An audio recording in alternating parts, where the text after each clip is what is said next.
right, everybody, how are you doing? Thank you for tuning in today to Nerdy for 30, the show where comedian Tim Keck and I nerd out about things that we have seen lately. Tim, how you doing, buddy? Kevin, I'm doing great, dude. Excited to be here. I loved the latest episode of Loki. It's the best one, as we've been referring to it as the real finale of the show. This is definitely a high point for me so far. And I'm excited to talk it over with our special guest. Oh, and who better for a special guest for this episode than a man fit for the job? You know, we're talking about Loki. We're talking about a show that features a character that can do magic. So we brought on a character that can do magic. Our pal, Brian Flaherty. Brian, how you doing, man? Oh, wow. How's it going? Oh, my God. He went full Mobius. How's it going, guys? Owen Wilson on our Zoom. He's been rejecting my requests for weeks. I'm so glad we finally got him. Well, yeah, you know, I'm just excited to be here. You shouldn't get into a car with strangers. That was his one line this week. And what is this podcast but a car filled with strangers for most of the people that will stumble onto it on Spotify?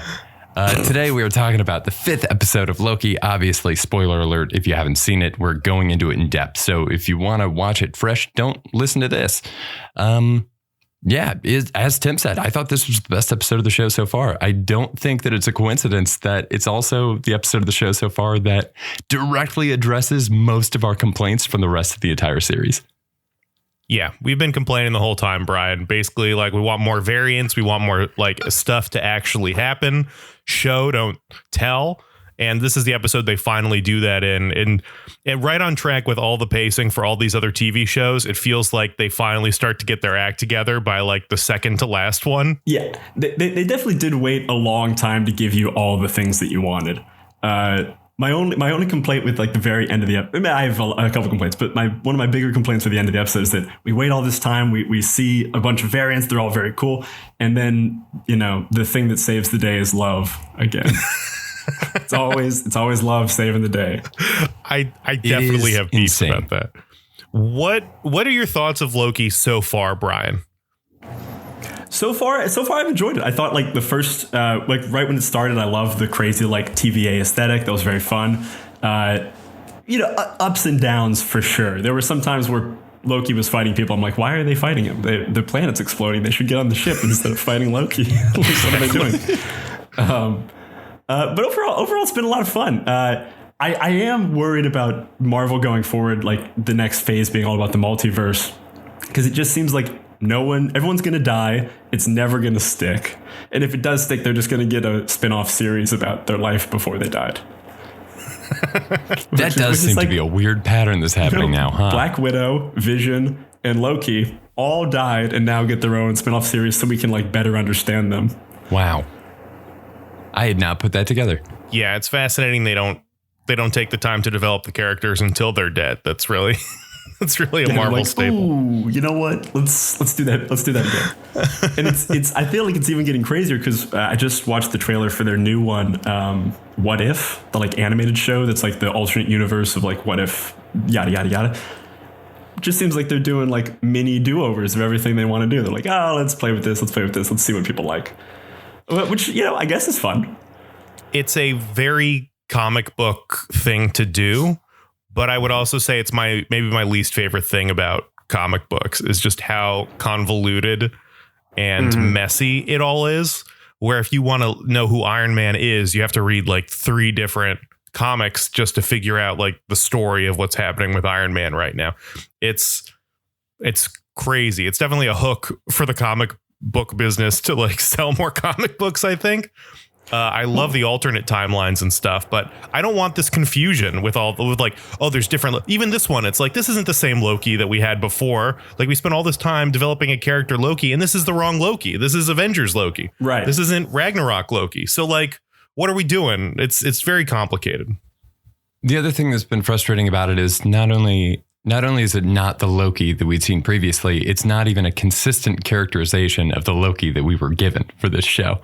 They did finally kind of address that. One of my big complaints the entire time has been that we've seen so many changes happen to this character, and ostensibly we haven't really seen a time jump yet. This episode is the first one that finally addresses that, with Loki saying, I don't know how long I've been in there, days, months, which is verbatim something I've been asking for since the first episode we did about Loki. Yeah, it is really like a throwaway line that solves a lot of problems. Because especially between episodes like, I guess what was it, 3 and 4? Like Loki has this whole change where now he's like super on board with the TVA and it's like a team player. And even Mobius, between episodes 3 and 4, goes from like, nah, I'm a huge TVA fan, to very quickly like turning fully against the TVA in a way that I'm just kind of, I'm going with it because it's what the show wants me to do. But like I step back and I think, it was a little quick.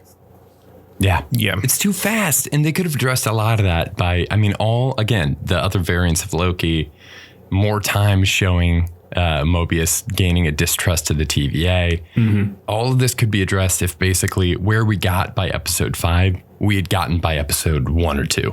And we'd gotten to spend a little bit more time or seen time jumps where it's like, Loki and Mobius have been on the trail hunting down variant Lokis this whole time. Like, just seeing like a montage of different ones that they've taken down, and seeing them spending that time together, seeing any kind of a jump where we get to see, okay, they clearly have been working together as a team for like a year our time or something like that. It doesn't really matter because time doesn't matter in the TVA. So I don't know. It feels like a drop ball.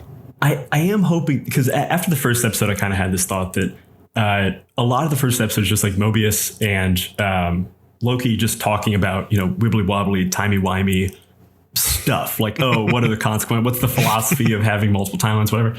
And that's very fun for like an episode. But if everything going forward in the Marvel Universe is like multiverse, that means everyone's going to have this conversation. And there's only so many ways you can talk about like parallel universes while it's still interesting. I know there's people out there who will disagree and they're like, oh, we can talk about this all day. But I'm hoping we get a lot of it out of the way with this show. And then everyone after this just kind of like, oh, yeah, that's how time works. Especially when I feel like Endgame, the time travel doesn't make any sense either. Like, even the ultimate finale of their franchise to that point is based on some very flimsy, like comic book logic. What's all like, well, this is what we all want. I mean, it's so pleasing to watch that, like, it's easy to dismiss. Like, oh yeah, well, I want to see this stuff. So yeah, sure, I can brush it off. But then if they're thinking we're going to be that lenient about everything else going forward, that isn't as big a deal. It seems like a lot of distrust. I do have a question. I don't know if I'm sure you guys noticed this, but in this episode, there's the scene when all the Lokis are going down into the bunker and the camera kind of like pans down. You see like through the dirt and you see Thor's hammer. And then I think you see like Ant-Man. Ooh, so that is around. Did Throg. You see? Oh, who is that? That is a version of Thor called Throg, where it is Thor as a frog.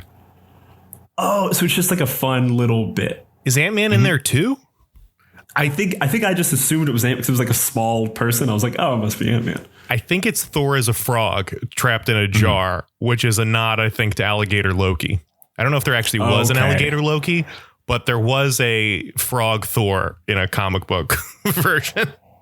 I love it. It was a little bit disappointing to see here because I've been like, I would have put money on the fact that we would see Throg in Thor Love and Thunder. It seems like they're going for a plot line there where there's multiple people wielding the hammer. And I was convinced we were about to see Throg in that movie. Maybe we still will, but I doubt it if we saw him here. I thought it was very cool, very Easter eggy. I don't remember all of them, and it's not really what we've been doing on the show exactly. But when they're sending everything to the void, there's all these other like things showing up. There were like Thanos, Thopters, and all these like comic book references and things. I think they had like a gigantic Yellow Jacket helmet, implying that like the first Ant-Man villain like grew super strong and then like got disintegrated, basically got voided. And then wasn't one of the soldiers on, because like you see like a giant boat land, and one of the soldiers was Zemo? Oh shit, was it Zemo? I think it was, because they like really zoomed on that guy and I wasn't sure.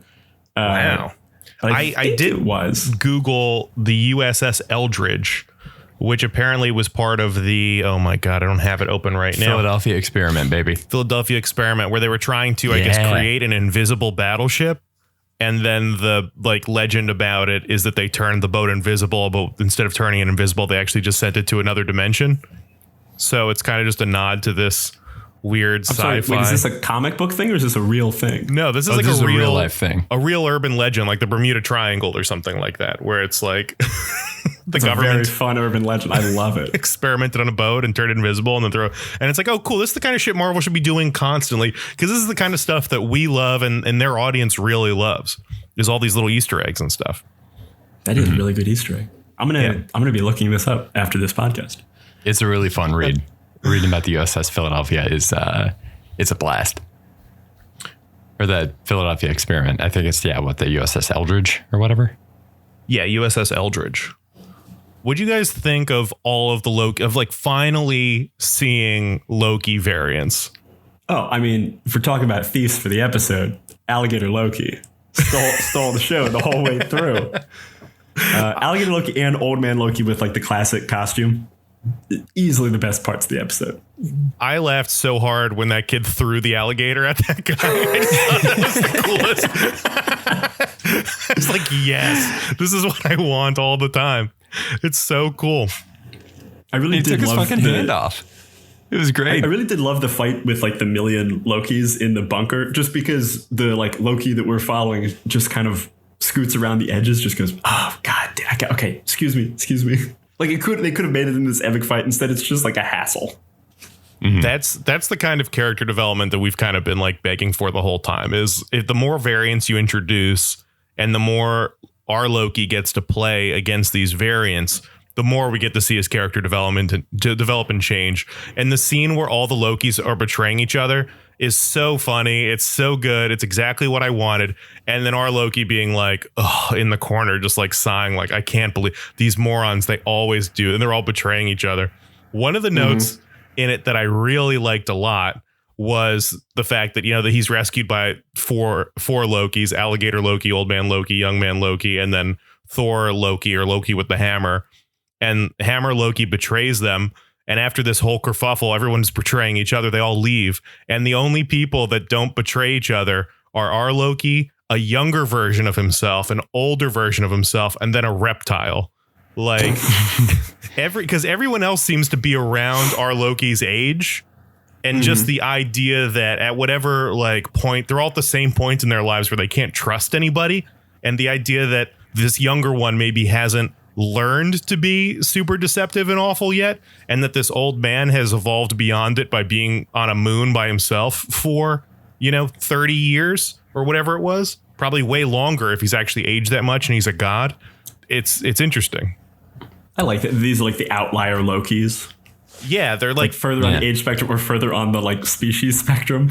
It has to be something incredibly drastic. You need a drastic change in Loki in order for him to not be a huge dick. And that is literally, in this instance, vast amounts of time, right? Because don't Asgardians live Thor's thousands of years old, right? So for them to age I that much. Looked this up. You did? Oh, I love this. So in the first Thor movie, Thor is 1,500 years old. And Loki is 1,070 years old. Wow. Well, so how old do we think Old Man Loki is? Old Man Loki's 60 something. He's in his 60s. Loki is in his 30s. So this guy's at least twice. I think Old Man Loki's older than 60s. He's probably 70s. 70s. And then if our Loki's in his late 30s or 30s. So he's twice as old as our Loki. So if our Loki is 1,700 years old, and this guy spent 1,700 years on the moon by himself, right? Yeah. Ostensibly, yeah, depending on when he was pruned and sent there. Yeah, but that's true. He could be aging in the void. Yeah, would he age in the void or would he not age in the void? Oh my God, I don't know. But these are the conversations we should be having. I honestly would spend a lot more time in the void. The void was very fun. The void is super cool. I'm bummed that we don't get to see a whole society of Loki variants and see him go into a town where an evil Loki's a mayor and then he has to battle it. I could have seen way more of that, to be honest. See, I think that's one of my beefs for the episode is I want a lot more Lokis and I want a lot more I want to see a lot more traditionally Loki behavior. When we did get the Lokis, we got that scene where they're sitting around talking and they're kind of Loki-ish, but I want to see more people doing basically their impressions of Tom Hiddleston. Like, I want to see more people really locking in on kind of behavior that's extremely familiar to our Loki. I think that's a really fun aspect. I loved getting just another Tom Hiddleston because that's more of what I expected personally. But even having different actors do it, I would love if they were going out of their way a little bit more to try to just play whatever he's playing. But that's just me. Have you guys heard about the Loki lecture, which was like a thing that all the actors for the show did? Was they got everyone who was playing Loki together, and Tom Hiddleston gave a lecture on the character so far. And like, that's pretty fun. I thought it was a super fun. I'm like, I want to see this. I want to see this video. But there's some interview where the actress who plays Sylvie is talking about it. And it was like a TED talk about Loki and just him describing the character, what they learned so far, like what he discovered with Thor and like all these other movies, like the character's arc, his like philosophy on life and stuff like that. And I feel like that doesn't necessarily come through in this show, but the idea that they're doing that and having those conversations, I would love to hear what Tom Hiddleston like thinks about this character, because I'm willing to bet he's like put a lot of thought into this and is spot on. But it's not translating for whatever reason. But I want to hear that lecture so bad. I mean, he's been playing the character for so long. I saw that he turned 30 on the set of the original Thor, and he turned 40 on the set of Loki. Wow. I mean, his entire 30s, he's been playing this character. Along the same lines of like trying to lock more into the other Lokis, hitting on this Loki characterization, I saw that an early draft of this episode had when Loki and Sylvie went to confront the giant smoke dragon. I forget what they call it in this. Originally, the other Lokis showed up because they didn't want to lose out on the glory. They basically like all came onto the hill too because they wanted to be, oh, that's fun, taking credit for all the shit. And I think that's a little bit closer to the character I know. I can also see that being really funny. Like they all arrive, almost like the Avengers, and Loki kind of looks like our Loki looks back and goes, oh, thank you. And then they're all like, no, fuck you. I didn't want it. I wanted it. We wanted it for ourselves. Exactly. Yeah. Just each individual one of them is trying to be the one getting the glory. Yeah. There's something funny about just pure selfishness looking like pure teamwork. And I really do want more of like our Loki outsmarting people, which doesn't seem to be happening at all in this show. It seems like he's kind of tried a couple times and doesn't pull any of it off, but then now has just kind of deferred to Sylvie completely. You saw him a couple times early on try to like trick Mobius, and that was really fun. Like I love that kind of like tete-a-tete, trying to like outsmart each other, and then it just kind of vanished. And now they were friends and they trust each other. Yeah. What if he'd exacerbated the fight between the Lokis in the lair somehow, or manipulated them all to fight this gigantic space storm? There's just, I think we just keep saying we want to see Lokis do more Loki stuff. Which I consider a failure in a show called Loki. Yeah, I do. This is a little off topic, but I do have a beef with the show, this episode, about the sky monster thing, which I also forget what it was called, the crazy cloud dog. That very quickly, I want to say it was Sylvie, might have been Loki, who they say like, oh, it's, a guard dog. It must be guarding something. We've got to defeat it. And then they defeat it and it kind of like opens up a portal to whatever. That's a huge leap in logic. To be just like, oh, it must be right behind the giant cloud dog. Let's just kill the cloud dog. That's what'll get us to the next boss. Every time they said it, I was like, okay, I guess this will work, but I didn't expect it to literally open a door behind the dog. Yeah, I guess I didn't really understand how it's like if they can kill the guard dog, then they're allowed to survive in the void long enough maybe to get through there. But then, yeah, they kill it and the dog is the door. I kind of kept thinking it was just going to be another step of like pruning themselves. Like she prunes herself with the staff, gets tossed in the void. Maybe you just get eaten by the dog and then you go into the next place. Like that's kind of where my head was at.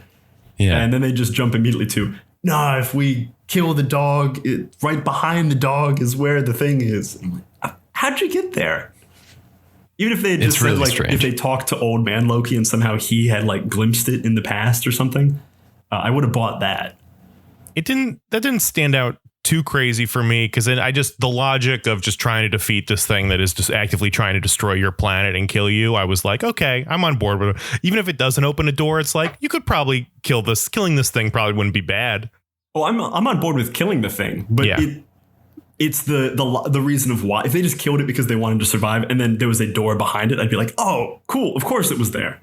But somehow the leap in logic just going straight to the doors behind the dog was kind of tough for me. I was happy to go along with it because I enjoyed watching them, kill the dog. Having old man Loki do the crazy illusion magic thing was great. So I was down to clown. That was okay. That was one of my. Well, let's just do beefs now. That was one of my beefs. Was the enchanting of the beast, which Sylvie's plan makes way more sense, right? Loki is like, we kill the dog. There's a door behind it. Enchanting the beast to reveal a door makes more sense to me in some way, right? It's like a magical solution to a magical thing. Sure. What I didn't get, and which I would love your expertise on, Brian, you're a magician. How hard is it to learn how to enchant somebody? Because for someone who's never tried it before, it seems like the kind of thing that anyone who could do any magic at all could probably do if someone believes in them enough. Yeah. So again, this is kind of where I get back into my original thing with, love conquers all, because it is like a vital component for making some kind of like, alchemical things, but not necessarily for enchantment. That's where the show gets it wrong. Love is an alchemical component, not an enchanting component. And that really tripped me up for a while. I couldn't quite get past that. It seems, I was just like, why can we just see him try and enchant somebody earlier in the show? Can we see him try and fail earlier, or try Sylvie leaves, he in a moment of like homage to her tries to enchant a guard to get out of the TVA or something like I don't know. There's definitely a way to sprinkle it in that he's tried and failed, and that all he needed was like her support or her coaching him. Even she doesn't even say something like reach into his mind, like there's no instructions. Yeah, it's just no instruction. It's just, you got this. Hold my hand. You got this. She's just trying to get her hand holding in. I think that's what it is. I do like that each of the Lokis kind of has their own specialization of like old man Loki was all illusion. Our Loki seems to be like conjuration. She seems to be enchantment. It is kind of cool that they have these like weird specializations of things. It does help me kind of like, I mean, I'm not going to confuse Lady Loki and Old Man Loki, but it helps to kind of like spread them out even further as characters, which is a lot of fun. That is super interesting. I wish we'd seen more of that too. We see in like the fight, right, when Lokis use magic to blast other Lokis, they're also very comfortable fighting in hand-to-hand combat. Like the hammer Loki just wants to hit people with the hammer, which seems like kind of a waste of a Loki, right? Unless we're just saying somehow the kind of Loki that would get Thor's hammer doesn't use magic anyway. Also, he's betrayed. That's not like Mjolnir, right? They can't be Mjolnir because he's betraying people and acting in a bad way. And how is he worthy of Mjolnir? Am I saying that right? Mjolnir. It's a gold. I was like, this is Thor's hammer. It's gold. So it's a different version of it, but it can't have the worthiness component in it, right? Because he's not worthy by betraying everybody. Like, would Loki can never be worthy of the hammer that Thor carries, right? I don't know. I mean, theoretically, no, unless that's somehow what makes that Loki different. But yeah, the behavior would seem to suggest that, nah, that's not the case. Isn't that also the Loki that claimed to have killed Thor? Did he kill Thor? Or was it the kid that killed Thor? The kid killed Thor for sure. Definitely killed Thor. But yeah, okay. Did that one claim to as well? You know what? I think that one did, and they all called him on it. He was like, "Oh yeah, I killed Odin and Thor." And no. You know what he did? He said, "I killed Captain America and Iron Man," and everyone was like, "No." Yes, that's right. He defeated the Avengers. Yeah. That's crazy. Then maybe the hammer is just a lie too. Maybe he just made up. Maybe it's not Thor's hammer. He just made a fake hammer for himself to try and feel like a badass. That seems plausible. I kind of like that. Seems very idea. plausible. Kevin, you got any beefs? I sure do. I got a beef with the big smoke dragon. we see this thing and we see that anything the smoke touches just kind of rusts, corrodes, dissolves very quickly. But then we also see that a little piece of the smoke touches Sylvie and she just has a flashback. And then Sylvie and Loki have to grab a little piece of the smoke to enchant the beast.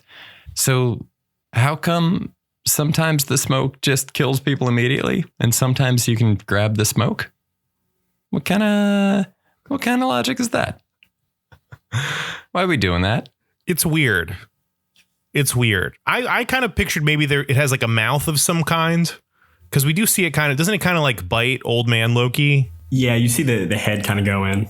That makes me feel like that's lethal damage. But maybe just the rest of it is like fur. And so sometimes it's like maybe a claw or maybe they're just different parts of the anatomy. So if it's claw smoke, then that'll hurt people. But if it's like tail smoke, it doesn't. I don't know.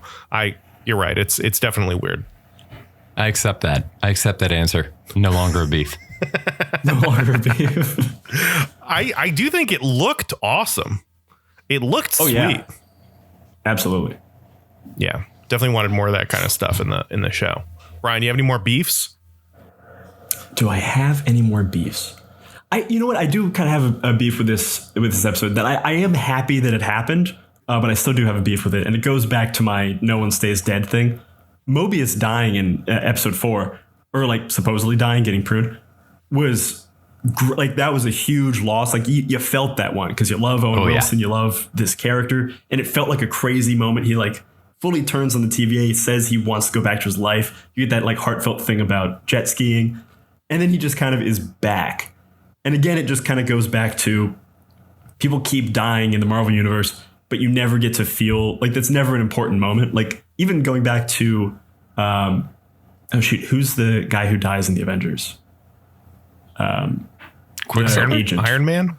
Agent Coulson. No. Agent Coulson, who then comes back with his own TV show. I don't know. I never watched that show. But it just like, I kind of want people to stay dead. Like when you have that crazy, like cathartic moment of this character you love, like kind of sacrifices, has this revelation and then dies in spite of it. It's kind of a bummer when I'm excited that Owen Wilson's back because I love Owen Wilson and that character is very fun, but you kind of want that to mean something and it keeps not meaning something. And it should, I don't know. Now, every time I see someone die, I'm just like, they're going to come back in 2 episodes. Yeah, I didn't think for a second that Mobius was really dead. Maybe for 1 second, I was like, oh my God, they killed Mobius. And then I was like, he's not dead. No, I never thought he was going to stay dead, but I kind of hoped he would. Because it like hurt. Like when he died, I was like, oh, this really sucks. But in a way that I kind of enjoyed. Yeah, him dying by being dissolved instantly made me think, oh, when you get dissolved, you go somewhere else. Yeah. Yes, which I don't think that's really the message. I don't think that's what the point Marvel was trying to get across. But it was definitely seeing like one of their lead actors get zapped made me think, oh, zapping it's just gonna teleport them to another dimension where they have to fight a void monster. That was my conclusion after that. Sure. Yeah, as it should be. Let me see. I don't know if this is a beef, but I thought it was an interesting idea. Sylvie never talks about Thor. Oh, sure. I wanted to bring this up. She's the only Loki that hasn't referenced to Thor. I guess with the exception of Alligator Loki. A theory that I saw online for this is it's because they don't want you to realize that Sylvie and Loki share a brother, because then it would make it seem too much like incest. That's fair. Even though they already talk about them sharing a mom. But don't they also not... She asks in this episode... Yeah, in this episode, she asks Gugu Mbatha Raw's character, like, what was my Nexus event? And she says she doesn't remember. So maybe there's still a thing to be revealed. Like maybe that's, that Thor is the timekeeper or something along those lines. I don't think that's what it is, but something around her Nexus event is the key to the timekeeper event. I could see that. I mean, that would be very cool. It has to be Yeah, we'll get to that in reckless speculation, but it has to be something we've already seen, right? There's no way this is some just random third party, I feel like. There's no way we get to the end of this and Kang's just sitting on a throne and we're like, oh shit, it was Kang the whole time. It's like, no, it's somebody we've met. It's got to be an evil Loki variant. I like evil Thor variant. I haven't heard anybody say that, but I think that's kind of a fun suggestion. Well, I think that's one of the few like floating questions. Like the floating question is, who are the timekeepers, or do they exist, whatever. And then what was her Nexus event? Because everything else has kind of been explained. And that they've kind of dangled once or twice and haven't answered it. So I'm hoping that answer is going to tie into the whole thing. Yeah. Sylvie's Thor relationship I find interesting because she's, as far as we know, she's the only Loki variant who grew up on her own, right? Because she got zapped and she's been like running from the timekeeper. So she's growing up by herself at the end of these dying worlds. Every other Loki has grown up, it seems like, with a relationship with Thor, and that relationship has in some way defined each other, right? Because like one's worthy, one's not. One's the evil brother living in his shadow, like trying to create mischief for like the god of thunder. And even young Loki, we see that he kills Thor, so his status as king only comes from the fact that he killed Thor. Right. But Sylvie just has maybe almost no relationship with Thor because she got taken when she was a kid. Thor's not in her life. And it's interesting to see what it's like for a Loki to grow up without that. She's the only Loki who's grown up basically without a relationship with Thor, which is kind of interesting. I hadn't really thought about that. It is true. Does anybody have a when did you know? My only is, when did you know that love would again be the answer? That was my exact one that I came up with. That's true. This is going a bit away from the idea of this podcast, but I'm a huge Doctor Who fan. I was just going to bring this up, man. And one of my favorite arcs was the David Tennant arc where John Sim plays the Master. And like David Tennant gets captured in the first half. I mean, I hope I'm not spoiling this for anyone because it is a great episode. But he gets captured in the first episode and like the Master takes over the world and is the Prime Minister. And it's very fun. And then by the end of the second part, the whole like psychic network of the Earth like says they love the Doctor, or like basically like puts their thoughts towards the Doctor, and he like rejuvenates and is able to defeat the Master by also just kind of saying, I forgive you, which was also kind of a bummer. And that was the first time I think I'd really been let down by Love is the Answer as the finale of a show. And since then, Doctor Who has fallen back on that a lot. And a lot more than I really like. So, Brian, I wanted to bring this up as soon as you said wibbly wobbly, timey wimey. One of the big things that I've been bringing up on every episode of this podcast where we've talked about Loki is the fact that for some fascinating reason, it seems to have the exact same problems as Doctor Who. It does. Why do you think that is?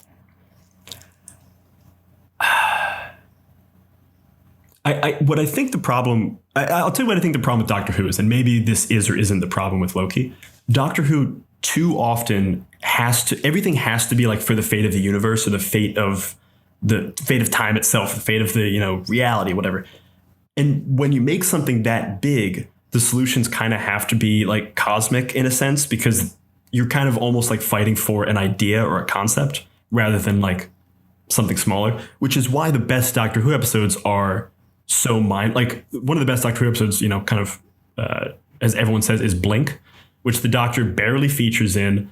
And it's like a bunch of aliens just trying to like, the stakes are very low. Like they are kind of high in a bigger sense. But when you put stakes much lower, or at least small, the solutions to them can be a lot more interesting, I think. So when we're fighting for, what is the timeline called? The eternal timeline? The sacred timeline. The sacred timeline. So when you're fighting for something that is almost like a concept in its nature, it has to be like a, crazy cosmic solution like love to solve it. Because otherwise nothing else will quite be satisfying. Whereas if you were just fighting to like, say like someone's trying to destroy one library that contains, one book that is important to the evolution of one species or something, then you can have a cute and fun solution to it because it's smaller. Even though it has cosmic stakes, the actual event you're trying to solve is much smaller. It's the same way I've always thought battle sequences in shows are so important it's important to show the geography of a battle. So like Helm's Deep in Lord of the Rings is so widely regarded as being fantastic because you know exactly where everyone is and what the two sides are doing. Whereas when you go to like the last battle in Game of Thrones, it's like dark. You don't know where anyone is. You can't see anything. Or the Battle for Winterfell. So you have it's just like a lot of like small skirmishes and stuff, and you don't have a concept of the overall battle. That was a lot of rambling. I think I had a point in there somewhere, but it's basically that like because you can't see the thing overall, the solution won't be satisfying. You have to be able to like see the geography, the engineering of the problem to be satisfied with the solution. I dig it. Yeah, I think you touched on two great points. The overarching, I mean, we've talked about status in this show a lot, or like low stakes and all that kind of stuff, and how Falcon and the Winter Soldier is like more street level. And so it's almost more fun. You have to kind of reset the palette a little bit. Like these guys were last seen in space fighting aliens. So now we have to like bring them back to street level and like what they actually do best and like lower the stakes. And I think Loki somehow thrives in those kinds of situations, right? Like when he's like being mischievous and things, I want to see him teleporting an orb out of somebody's hand and into his hand. I want to see him enchanting somebody. I want to see him being crafty and like tricking people, which seems like kind of low stakes things. And you're right. Then he's put in a situation where the only thing that can actually do anything is love, which seems like a big leap for this character who we last saw destroying, the entire city of New York. I did also recently see Brandon Sanderson is a fantasy writer. I haven't read anything by him. Sanderson.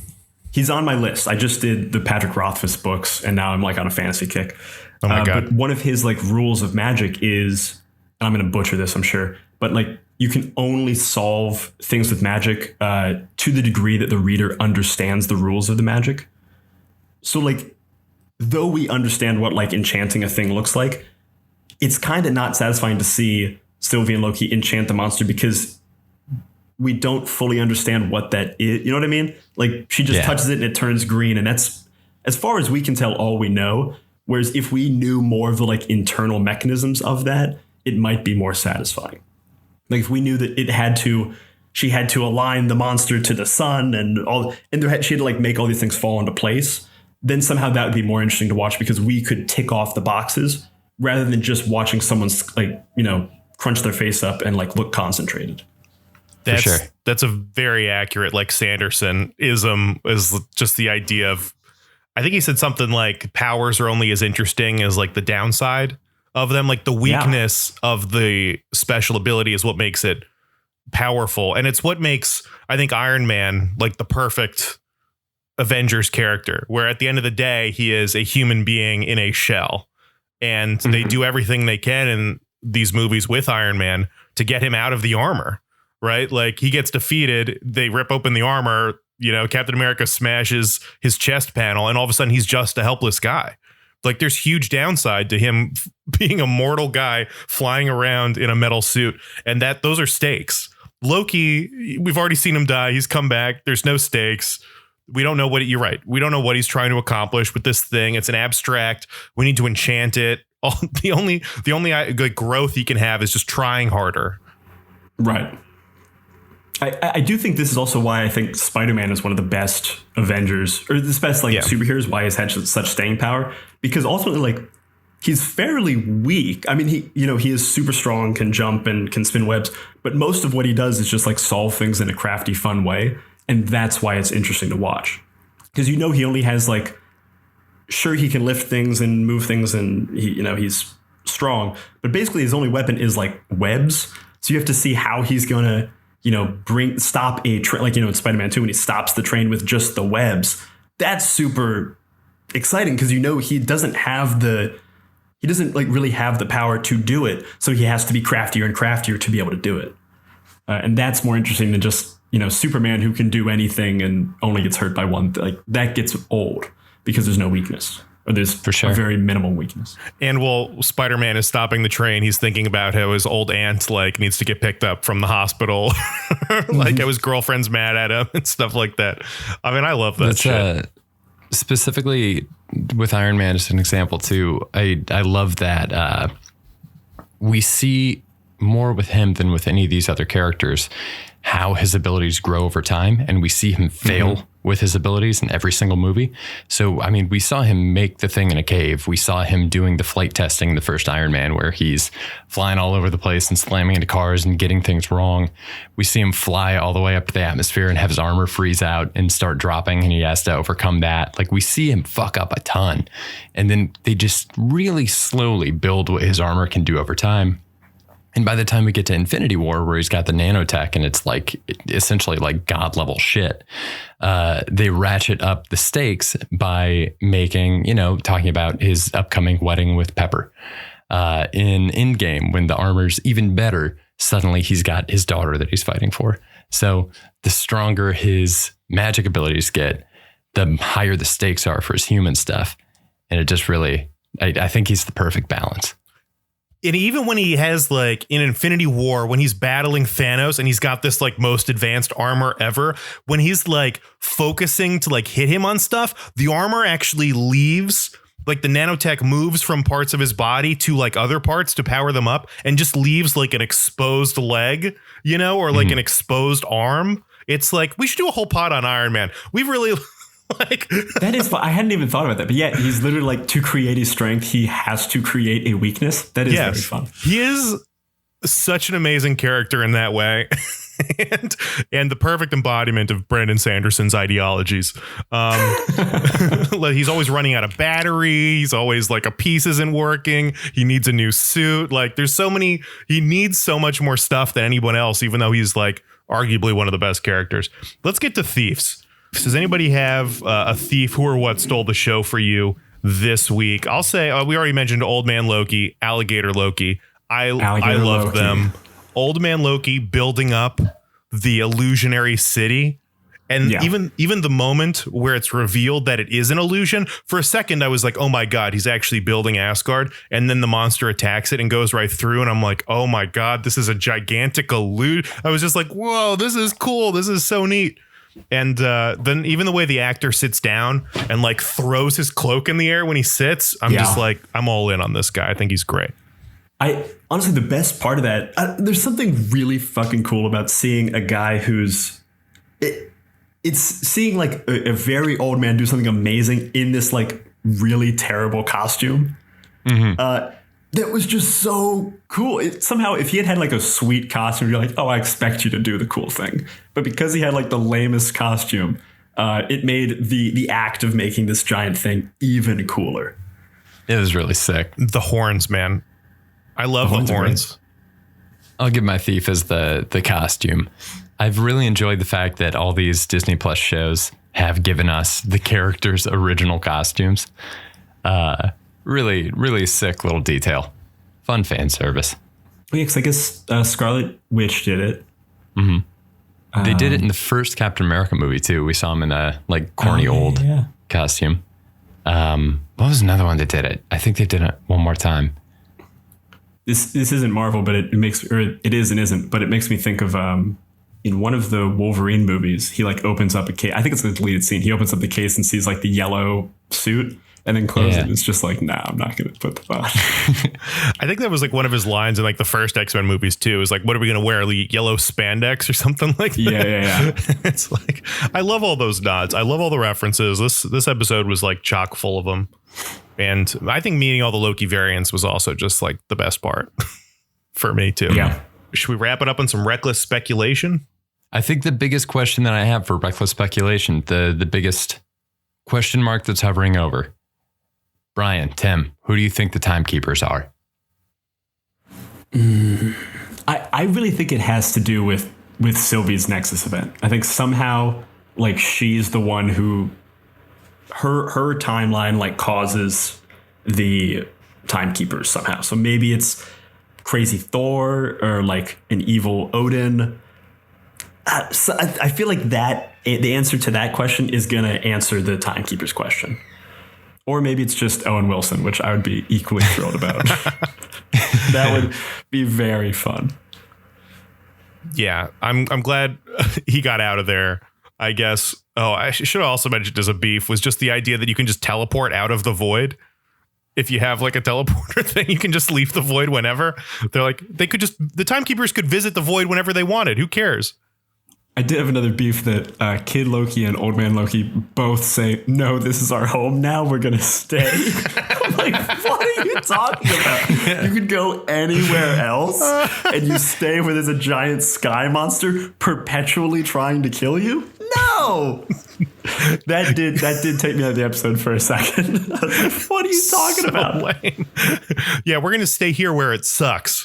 Better the devil we know, better the sky monster we know than the sky monster we don't know. I gotta think they just didn't want to use them in future. Like they didn't want to have multiple Lokis for the last episode or something. But you could have just had them go to any other planet, any other reality. And it would have, like, I wouldn't have questioned it. Yeah, just make them selfish for that moment. And I would have totally bought that they were Lokis. Yeah. And this young Loki has to show up in Young Avengers at some point, too. We're definitely going to see young Loki again, I feel like. See, for sure. I don't actually think he's going to stick around. I think this is the only time we see him. Okay. That's some reckless speculation. Well, I think if there's going to be like the new Loki or like the rebooted Loki, it's going to be the gender bent Sylvie. I think Sylvie's going to stick around. I could see it. Though I am curious what's going to happen with Loki at the end of this. Like, is he going to kind of pull a Vision where he also just fades into the ether? Or is he now like hanging with Mobius doing like time solution stuff and we don't see him for like a couple of years or whatever? Yeah, I think they'll leave it ambiguous. That way, if they want to bring him back, they can. And it'll be like TVA working Loki. But if they never really see a good opportunity, they can just kind of leave him off. I bet he's in the next Thor movie. I bet he's involved. I don't know, but I feel like Tom Hiddleston's sticking around. Chris Hemsworth is sticking around. I haven't heard anything from them about like wanting to leave. Chris Evans was talking about leaving the Avengers like since he started. So it wasn't surprising when he gets written off. And Robert Downey Jr.'s done a million movies, but I think the Thor crew is like still wants to churn some more out. Reckless speculation wise, my working theory on the show is that it's the son of Loki and Sylvie manipulating the whole thing, which would maybe explain some of this love crap, solving all these problems. That it's not actually their connection. It's their offspring as opposed to them really being in love or whatever. I thought of this today, or I don't know if I saw it or something, but maybe what if the end timekeeper is the Loki that we know from Endgame or from Infinity Wars? And they did, because they plant the seed of the old man creating an illusion that Thanos kills him. He hides. That is true. What if our Loki did the same thing, is hiding somewhere and somehow made it to the void, and he could be the mastermind? And in that dynamic, I don't know whose side I'd be picking, to be honest. You know, is there a chance that Old Man Loki is the Endgame Loki? I guess theoretically. Wow, that's really cool. I didn't think about that. It totally could be, right? It'd be kind of a bummer now that he's hopefully dead. I would also be mad if he came back now. Like, he'd sacrificed himself in a very heroic way. He needs to stay dead. What if he's the timekeeper? What if it was like, oh, wow, you passed my test? And it's like, okay, well, fuck off then. I would love it to be a Willy Wonka thing where he's the timekeeper now. He hands over the TVA to our Loki. Oh my God. I feel like it's definitely going to be really that. Plausible. I think that's really plausible. Where it's just Loki's handing it down. I also honestly would kind of like it where we get to the end and it's like an empty room and they don't know who, like, it's left unknown. Like, this was created. We don't know. Time has been so crazy now that the creators have essentially been like written out as well. So now it's just this endless loop that is like feeding itself. I think it's Ravonna, I think is the name of the woman who kind of like runs the TVA. Like, yeah, you're right. Who is, if she's number 2 in this scenario, who is her boss? And we've been talking about it a bunch. Did she actually think that she didn't? I don't think she thought the mechanical androids were actually real. I don't know if that's is that where she's really been getting her orders from? Is she like still sticking to this crazy ideology? The idea of there not being a big bad guy at the end, I think, is like too high concept for Marvel. I think it needs to be somebody. That's fair. And I'm ready to be let down. I think. The finales for these TV shows have been kind of bummers, but I'm ready to be let down with this one. But I think it's been fun. Getting reckless. I think it's missed minutes. I think it's going to be the little animated clock. I would not be that mad at that, because also she's been there like every episode. It always feels weird that she gets her own like little credit in the credits. I'm just like, okay, maybe this is a person. Yeah, every time I Google the cast list, she's like the third person listed. She's like really highly listed on there. What if we get the actress playing her? Tara Strong, that'd be wild. She's the Enchantress, like an older Sylvie or something. Yeah. I kind of think it's whatever Sylvie's Nexus event is what like created the TVA, or somehow is the reason the TVA exists, or reveals who the number one is behind. Maybe it's an older version of Sylvie, and she wanted herself pruned to free her from the task of being the timekeeper. I could also see it that it's an older version of Sylvie, and like, in order to complete that time loop or whatever, she has to have herself pruned. Does that make sense? Like, it's just an endless cycle of that happening. Huh. Trenzalore. Okay. Reveals will be revealed, and revelations will be revealed. Something will be. I'm excited. We'll see. We'll see how it goes. But I'm wary. I'm being wary of the finale, as we've been with all of these. I'm hopeful. I thought WandaVision finale was good and fun. I'm hoping this kind of follows that path. Yeah, that'd be sweet. Brian, thank you so much for doing this, man. It was great talking to you. It was great talking with you guys. Yeah. Got anything you want to plug or promote or talk up? No.